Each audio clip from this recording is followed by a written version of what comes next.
Oi, pessoal, eu sou a Stephanie, eu sou da diretoria da Branemark, que é a Liga de Implantodontia da Uninove, e hoje eu tô aqui com o professor Dalbi, que é o professor de COI, SBC, aprimoramento de implantodontia e de pério, para bater um papo e entender um pouquinho mais como que é a rotina de um professor na faculdade. Professor, eu queria tirar uma dúvida que é em relação ao maior medo que ninguém fala ao sair da graduação. Na opinião do senhor, o que o senhor acha? Você está quase saindo da graduação, né? Então, essa pergunta seria melhor você responder do que eu, né? Mas eu acho que é a insegurança, né? Não só a insegurança ao conhecimento, eu acho que é a insegurança de começar a atender paciente, né? Você está lidando com uma pessoa, né? E embora você já tenha na clínica da faculdade atendimento, acho que desde o quinto semestre já começa a atender em cirurgia e tal, e depois você tem a COI em 2 semestres e tal, eu acho que é a insegurança de você às vezes dar um diagnóstico errado, de você não acertar aquele procedimento que você tem que fazer, né? Então, eu acho que basicamente é a insegurança. Na faculdade tem aquela retaguarda do professor, né? Qualquer dúvida o professor está ali e tal. E também vocês trabalham em dupla. A hora que você se forma, você vai para o mundo da odontologia sozinha, né? Então eu acho que o maior medo é a insegurança mesmo. E você não pode deixar transparecer essa insegurança para o seu paciente, né? Então eu acho que esse é o maior medo mesmo. E você tem que tentar esconder. Sim. E o senhor, quando se formou, o que o senhor sentiu?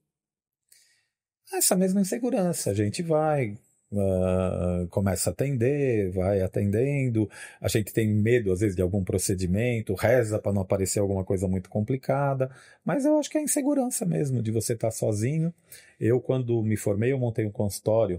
Na minha época, os dentistas, né, praticamente todos tinham consultório. Então a gente saía da faculdade, montava o consultório e começava a trabalhar, né?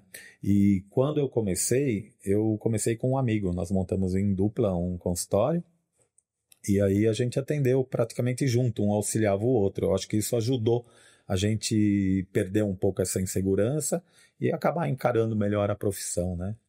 E tinha algum procedimento que o senhor olhava assim e falava, esse eu não vou fazer, esse eu não me arrisco? Como a gente estava em dupla e às vezes um dos dois tinha uma aptidão maior para aquele procedimento, a gente acabava mexendo com isso, mas eu não lembro de ter tido assim algum medo de falar, não, não vou enfrentar isso, né? Eu acho que a odontologia, ela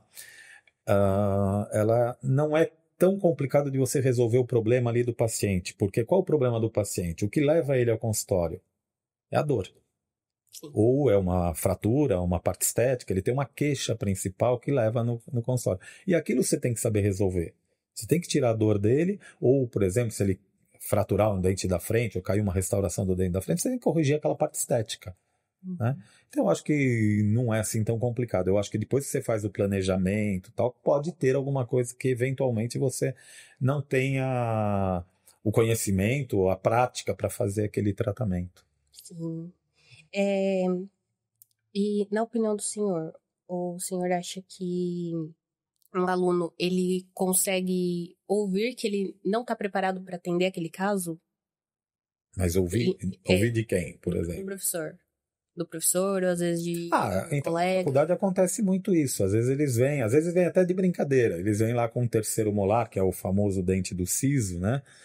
E super complicado, e eles falam, pro, posso fazer?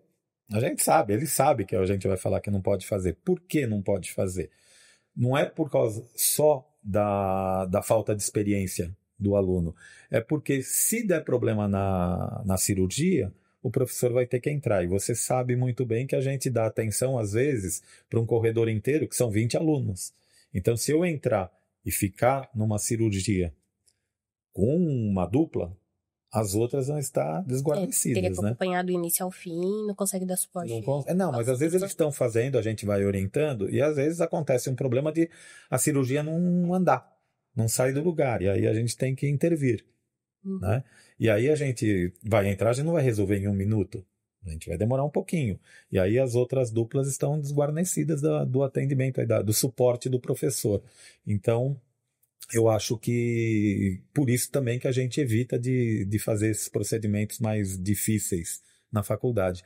Mas nunca falar para um aluno, você não está preparado para fazer isso. Não, às vezes a gente pode até achar que o aluno, às vezes pela falta de interesse dele, ou então pela falta de conhecimento e tal, a gente pode até achar que ele não vai ter condição de fazer. Mas se a gente acha que vai tentar pelo menos e quem sabe vai conseguir, a gente libera, não tem problema não. Porque ele está lá para aprender, né? Sim. A gente tem que tratar aluno como uma pessoa que está aprendendo e não como um profissional incompetente. Né? Sim. Tá? E já aconteceu alguma intercorrência que te deixou preocupado durante o atendimento? Na faculdade? Na faculdade. Algum caso? Não. Não, porque os professores da Uninove são muito capacitados para resolver qualquer tipo de problema que esteja acontecendo. É evidente que cada um tem sua especialidade. Então, às vezes você está lá, tem um problema, por exemplo, na endodontia, que não é a minha área. Tem um problema na endodontia, no tratamento de canal, né? Para o pessoal que às vezes não sabe, que está começando na odontologia e tal.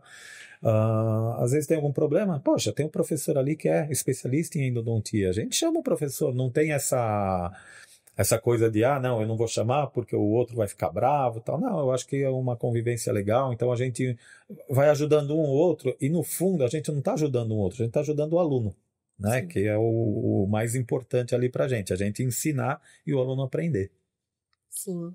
E em relação às ligas acadêmicas, que atualmente tem muitos processos seletivos, né, programas de residência, que usam a participação da liga como uma forma de pontuar no currículo.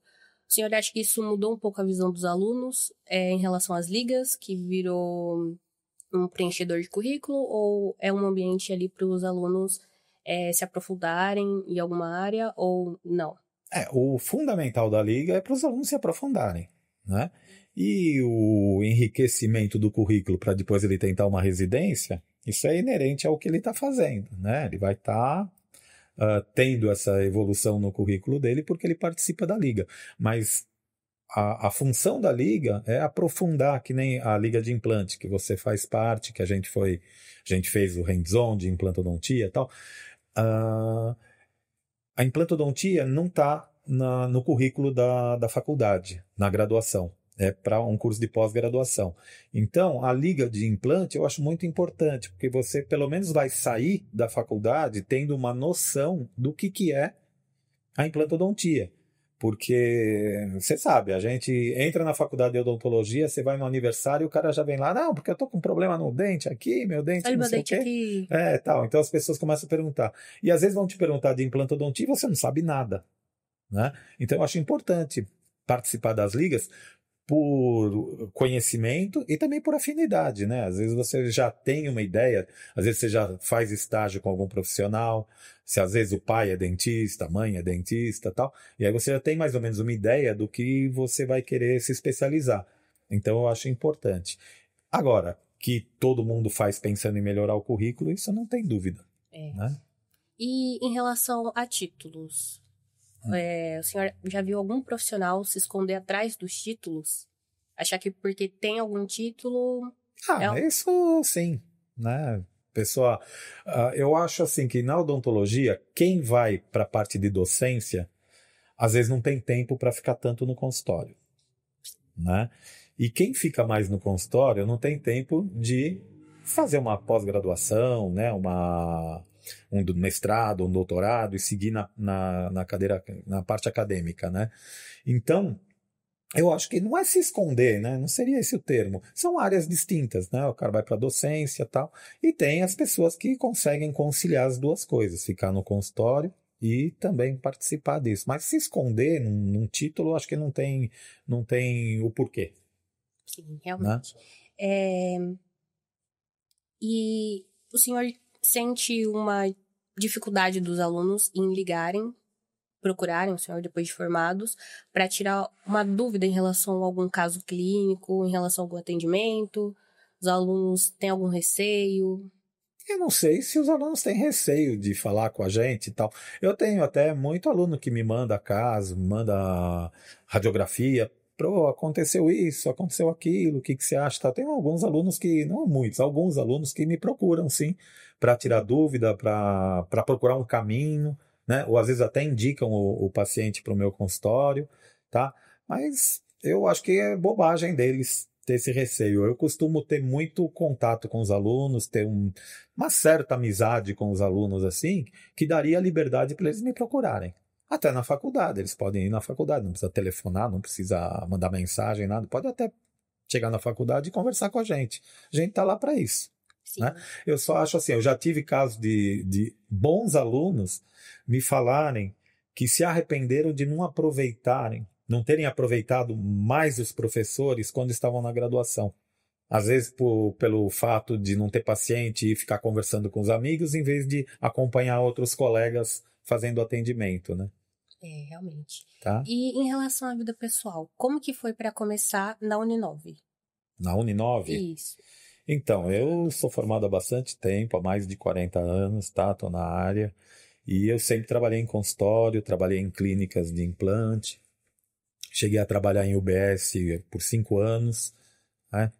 E a universidade é uma odontologia nova para mim, né? Dar aula foi uma coisa que me agradou demais, lidar com jovens, ensinar toda essa experiência que eu adquiri nesses anos de formado, eu acho que eu consigo passar para os alunos.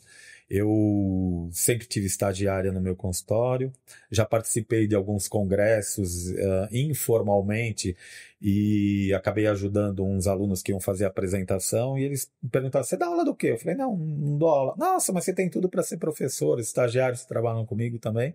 E eu não esperava que aparecesse essa oportunidade, né? Mas sou muito feliz porque estou gostando demais. É o que eu falo. Eu comecei a odontologia era uma coisa assim que era consultório direto, né?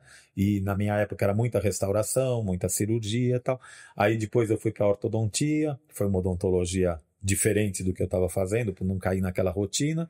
E ultimamente a parte da implantodontia também, que foi o que aconteceu, e agora a docência, né? Sim, e foi através do convite do Valdir, né?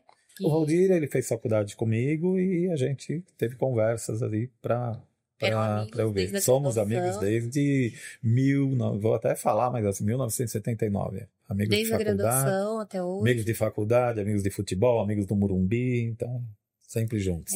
Aí permaneceram juntos. Sim. E em relação às áreas que o senhor atua, qual é a sua favorita? Se fosse escolher uma para atuar só nela. Mas você diz na odontologia ou na faculdade? Nos dois. Eu acho que assim, no consultório, vamos dizer assim, no consultório.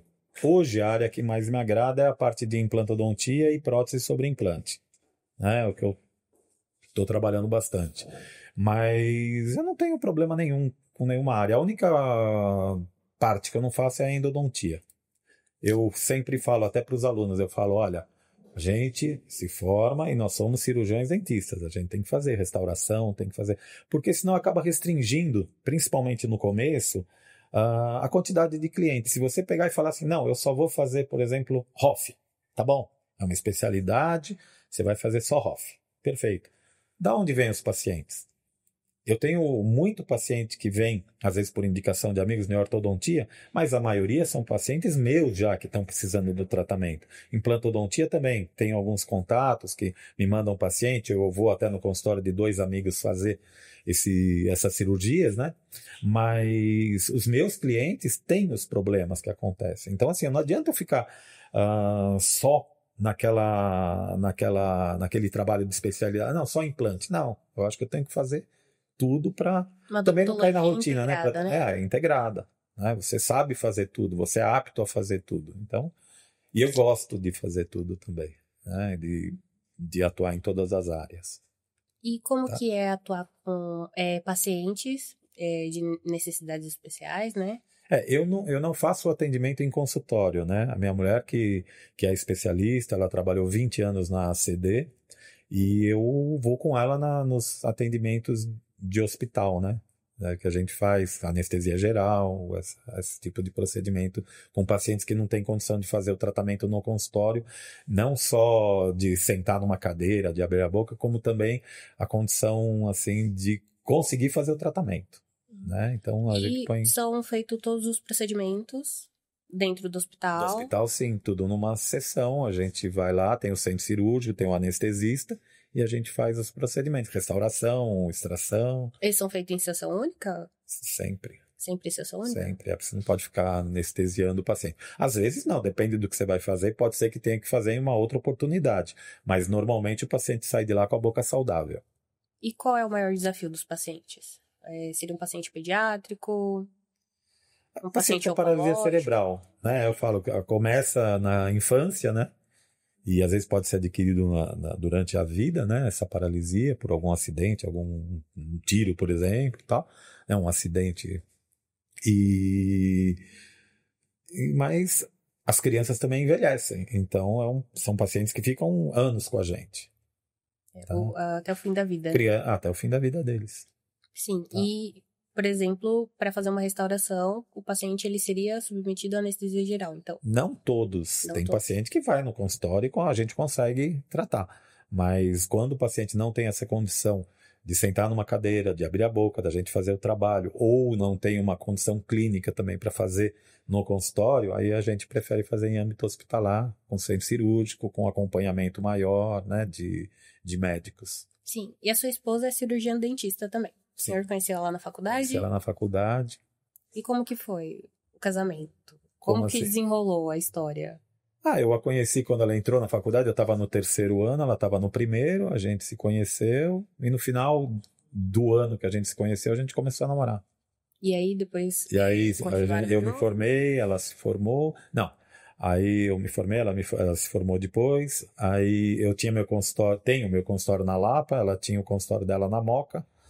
Aí, como ela não faz ortodontia, eu comecei a atender lá. Hoje eu atendo com ela na Moca, né? E ela atende só lá na Moca, eu atendo na Moca e na Lapa. Eu tenho meu outro consultório. E aí casaram e estão até hoje? Casamos, graças a Deus. Quanto tempo de casamento? Vai fazer em junho 38 anos. 38 anos. Então tem mais tempo de odontologia do que... Mais do que casamento, é. Sim. Mas menos tempo de odontologia do que com ela. E como que é pra trabalhar junto, assim, com uma pessoa que tem um relacionamento ali? É um pouco desafiante? Eu acho que você tem que conviver, mas a gente no consultório que nós trabalhamos junto, nós temos 2 equipamentos, tá? Então a gente não usa o mesmo. Eventualmente só ela usa o meu e eu uso o dela. Tá? Sim, mas não tem diferença, por exemplo, de pensamento? Às vezes tem. Conduta clínica? Às vezes tem, claro que tem. Se você ficar na faculdade e perguntar uma coisa para um professor e para outro, às vezes tem uma diferença assim, no modo de atuar, né? Mas sempre tentando levar para o melhor. Né? Então tem, mas a gente conversa, não é que você está errado, eu estou errado. Não, às vezes os dois são certos. Né? E são pontos de vista diferentes, né? Sim, mas eu acho que você tem que argumentar, tem que chegar numa conclusão e falar por que você acha isso, por que você acha aquilo. Né? Os dois erram, né? Todo mundo erra, né? E temos que estar aberto a isso, né? Sim. E ela é odontopediatra? Ela tem um monte de especialidade. Ela é paciente especial, odontopediatra, ela trabalha também ela é especialista também na odontologia hospitalar e ela fez radiologia também. Radiologia? E como que é a área da radiologia? Ela trabalhou no começo, né? Na radiologia. Ela trabalhava numa clínica radiológica e ela fazia laudo de panorâmica. Na época não tinha nem tomografia ainda. Então é como se fosse um técnico? Não, ela não tira a radiografia. Ela faz o laudo da radiografia. Ela pega a radiografia e analisa os problemas que tem ali. O técnico é o que executa a radiografia. Coloca o paciente no lugar, aciona o aparelho, aí sai a radiografia, aí a radiologista pega e faz o laudo para os dentistas. Interpreta o exame com o diagnóstico. Uhum. E ela atualmente atua nessa área ou... Não, agora não. Na radiologia ela atuou por um tempo, agora ela está mais na parte de pediatria e de PCD mesmo. Nossa, bacana. E o que o senhor tem achado da Liga de Implantodontia da Uninove? Olha, eu acho muito interessante